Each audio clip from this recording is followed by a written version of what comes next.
RTV app వార్తల్ని క్షణాల్లో చదివే అవకాశం ఉంటుంది. ఒక న్యూస్ పేపర్, ఒక టెలివిజన్ ఛానల్ మీ చేతుల్లో ఎప్పుడూ ఉంటాయి. కె శ్రీనివాస్, ఆంధ్రప్రదేశ్ రైతు సంఘం ఏలూరు జిల్లా కార్యదర్శి.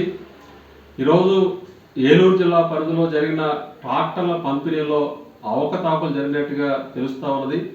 ప్రధానంగా గత ప్రభుత్వ కాలంలో రైతులకి ట్రాక్టర్లు ఇస్తున్నట్టు ప్రభుత్వం ప్రకటించింది. కొంతమంది రైతులకి ట్రాక్టర్లు ఇచ్చారు. అయితే ఈ ట్రాక్టర్లన్నీ కూడా అధికార పార్టీ సంబంధించిన నాయకులకి అందించినట్లుగా అర్థమవుతా ఉన్నది. ప్రధానంగా ఈరోజు వ్యవసాయంలో ఉన్న సన్న చిన్నకారు రైతులకి, పేద రైతులకి, కౌలు రైతులకి ఈ వ్యవసాయ యాంత్రీకరణ పరికరాలు అందించకపోవడం వల్ల అధిక పెట్టుబడి అయ్యే పరిస్థితి ఏర్పడతా ఉన్నది. ఎందుకంటే ఇవన్నీ కూడా అద్దెకు తీసుకోవాల్సిన పరిస్థితి ఏర్పడతా ఉన్నది.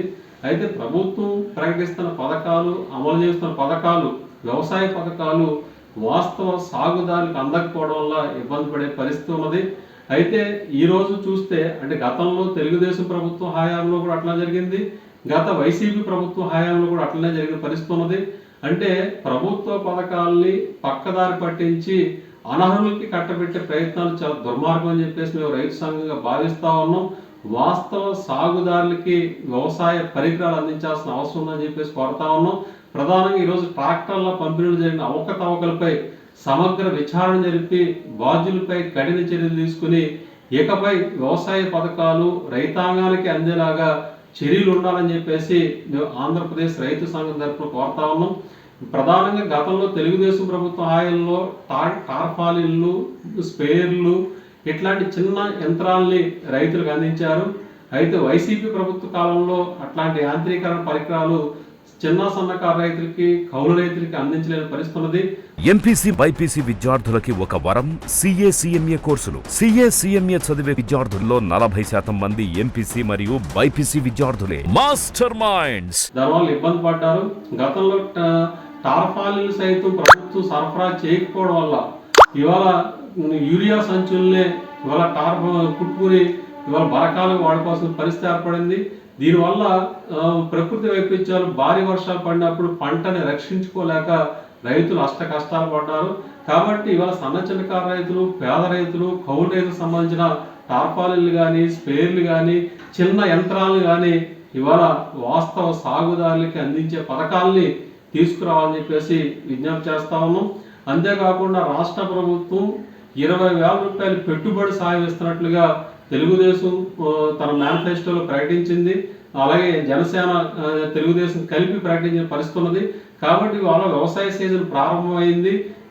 ప్రధానంగా ఈ పెట్టుబడి సాయం ఒకవైపు ధాన్యం డబ్బులు అందక, రెండోది పెట్టుబడి దొరకక ఇవాళ రైతు అన్నదాతలు ఇబ్బంది పడతా ఉన్నారు. 20,000 రూపాయల పెట్టుబడి సాయం ఏదైతే ఉన్నదో అది తక్షణమే దానికి సంబంధించి నిధులు విడుదల చేసి పెట్టుబడి సాయం 20,000 రూపాయలు అందించాలని చెప్పేసి కోరుతా ఉన్నాం. ఈ పెట్టుబడి సాయం కూడా కేంద్ర ప్రభుత్వం మొన్న ఇచ్చిన PM కిసాన్ సమ్మాన్ నిధి పథకం 2,000 రూపాయలు ఈ రాష్ట్రంలో ఉన్న కౌలు రైతులకి, ఈ జిల్లాలో ఉన్న కౌలు రైతులకు అందలేదు. కాబట్టి కేంద్ర ప్రభుత్వం కౌలు రైతులు పరిగణలోకి తీసుకోవడం లేదు.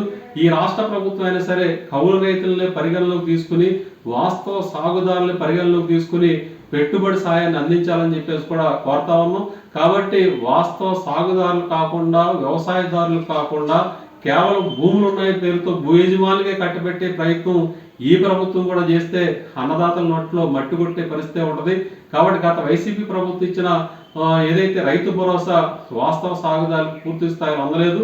కాబట్టి ఈ ప్రభుత్వం అయినా సరే అట్లాంటి నిర్ణయం తీసుకుని వాస్తవ సాగుదారులకే, వాస్తవ రైతులకే, కౌలు రైతులకే పెట్టుబడి సాయం అందించే విధంగా చర్యలు ఉండాలి.